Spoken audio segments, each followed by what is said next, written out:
ଆପଣଙ୍କର ଘାତ ବାର ହେଉଛି ମଙ୍ଗଳବାର। ମଙ୍ଗଳବାର ଦିନ ସତର୍କ ରହିବା ସହିତ କୌଣସି ଶୁଭ କାର୍ଯ୍ୟ କରନ୍ତୁ ନାହିଁ।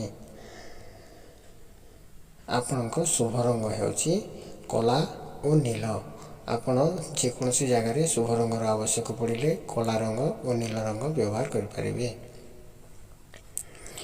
ଆପଣଙ୍କ ଯଦି ଶୁଭ ସଂଖ୍ୟାର ଆବଶ୍ୟକ ପଡ଼ୁଛି ତେବେ ଆପଣ ଶୁଭ ସଂଖ୍ୟା ହିସାବରେ 6, 8 ଓ 9କୁ ବ୍ୟବହାର କରିପାରିବେ। ଆପଣଙ୍କ ଶୁଭ ସଂଖ୍ୟା ଅଟେ। ଆପଣଙ୍କର ଶୁଭବାର ହେଉଛି ଶୁକ୍ରବାର ଓ ଶନିବାର। ଏହି ଦିନମାନଙ୍କରେ ଯେକୌଣସି ଶୁଭ କାର୍ଯ୍ୟ କଲେ ମଧ୍ୟ ଆପଣ କୌଣସି ବାଧାବିଘ୍ନ ସୃଷ୍ଟି ହେବ ନାହିଁ। ଘାତ ନକ୍ଷତ୍ର ହେଉଛି ଆପଣଙ୍କର ରୋହିଣୀ ନକ୍ଷତ୍ର। ରୋହିଣୀ ନକ୍ଷତ୍ର ଦିନ ଆପଣ ସବୁବେଳେ ସତର୍କ ରହନ୍ତୁ। ଏହାଛଡ଼ା ଆପଣଙ୍କ ଘାତ ଚନ୍ଦ୍ର ହେଉଛି ସିଂହ ଚନ୍ଦ୍ର। ସିଂହ ଚନ୍ଦ୍ର ଥିବା ଦିବସ ଗୁଡ଼ିକରେ ଆପଣ ସତର୍କତା ଅବଲମ୍ବନ କରନ୍ତୁ ଏବଂ କୌଣସି ଶୁଭ କାର୍ଯ୍ୟ ବା ମାଙ୍ଗଳିକ କାର୍ଯ୍ୟ କରନ୍ତୁ ନାହିଁ। ରାଶି ଅନୁସାରେ ଆପଣଙ୍କ ଅଧିପତି ଗ୍ରହ ହେଉଛନ୍ତି ଶନି। ତେଣୁ ଶନିଙ୍କୁ ସବୁବେଳେ ପୂଜାର୍ଚ୍ଚନା କରନ୍ତୁ। ଆପଣଙ୍କର ଘାତ ମାସ ହେଉଛି ବୈଶାଖ ମାସ। ବୈଶାଖ ମାସରେ ସତର୍କତା ଅବଲମ୍ବନ କରିବା ଉଚିତ।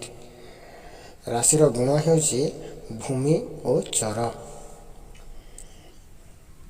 ଏଥର ଜାଣିବା ଆପଣଙ୍କର ଘାତ ତିଥି। ଆପଣଙ୍କର ଚତୁର୍ଥୀ, ନବମୀ ଓ ଚତୁର୍ଦ୍ଦଶୀ ଘାତ ତିଥି ଅଟେ। ତେଣୁ ଏହି ଦିନମାନଙ୍କରେ ସତର୍କ ରହିବା ପାଇଁ ଚେଷ୍ଟା କରନ୍ତୁ। ଏଥର ଜାଣିବା ଆପଣଙ୍କ ଶୁଭ ରତ୍ନ ବିଷୟରେ। ଆପଣଙ୍କ ରାଶି ଅନୁସାରେ ଆପଣଙ୍କର ନୀଲା କିମ୍ବା ସୀସା ହେଉଛି ଶୁଭ ରତ୍ନ। ଶନିବାର ଦିନ ଯଦି ଧାରଣ କରିବେ ତେବେ ସୃଜନୀ ଶକ୍ତି, ବାକ୍ ଶକ୍ତି, ଲୋକପ୍ରିୟତା, ପ୍ରତିଭା, ଚାତୁର୍ଯ୍ୟ ବୃଦ୍ଧି ହୋଇଥାଏ। ତେଣୁ ଆପଣ ଏହା ବ୍ୟବହାର କରିପାରିବେ। ଏଥର ବିବାହ ବିଷୟରେ ଆଲୋଚନା କରିବା। ଆପଣ ଯଦି ବିବାହ କରିବାକୁ ଚାହୁଁଛନ୍ତି ତେବେ ମକର, ମୀନ, ମେଷ, କର୍କଟ, ତୁଲା ଓ ବିଛା ରାଶି ସହିତ ବିବାହ କରିପାରିବେ। ଏହି ରାଶିମାନଙ୍କ ସହିତ ବିବାହ କଲେ ଆପଣଙ୍କର ରାଜଯୋଟକ ପଡ଼ିଥାଏ। ଚଳନୀୟ ବିବାହ ଯଦି ବିଚାର କରିବା ତେବେ ଆପଣ କନ୍ୟା, ଧନୁ, ମିଥୁନ ରାଶି ସହିତ ବିବାହ କରିପାରିବେ। ଏହା ଚଳନୀୟ ବିବାହ ବା ମଧ୍ୟମ ଶୁଭ ହୋଇଥାଏ। ମାତ୍ର ଆପଣ ବୃଷ, ସିଂହ, କୁମ୍ଭ ରାଶି ସହିତ କେବେ ବି ବିବାହ କରନ୍ତୁ ନାହିଁ। ଏହା ଅଧମ ମେଲକ ହୋଇଥାଏ। ଏଥିରେ ବିବାହ କରିବା ଦ୍ୱାରା ବିଭିନ୍ନ ପ୍ରକାର ଅସୁବିଧାର ସମ୍ମୁଖୀନ ହେବାକୁ ପଡ଼ିଥାଏ।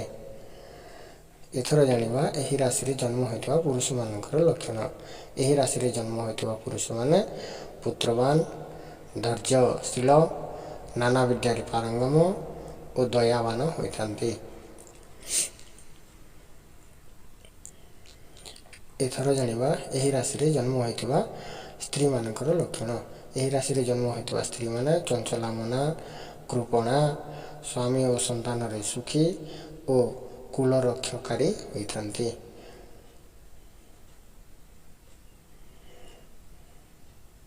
ଏଥର ଜାଣିବା ଆପଣଙ୍କ ଶୁଭ ବ୍ୟବସାୟ ବିଷୟରେ।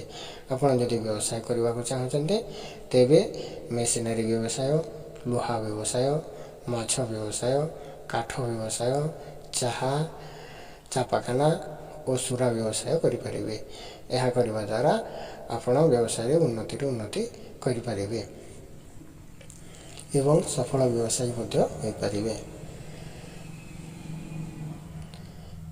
ଏହା ତ ଥିଲା ମକର ରାଶିର ସମ୍ପୂର୍ଣ୍ଣ ଶୁଭାଶୁଭ ଜ୍ଞାନ ବିଷୟରେ। ଆଗାମୀ ଅଧ୍ୟାୟରେ ଜାଣିବା କୁମ୍ଭ ରାଶିର ସମ୍ପୂର୍ଣ୍ଣ ଶୁଭାଶୁଭ ଜ୍ଞାନ ବିଷୟରେ। ସେତେବେଳେ ପାଇଁ ରହୁଛି।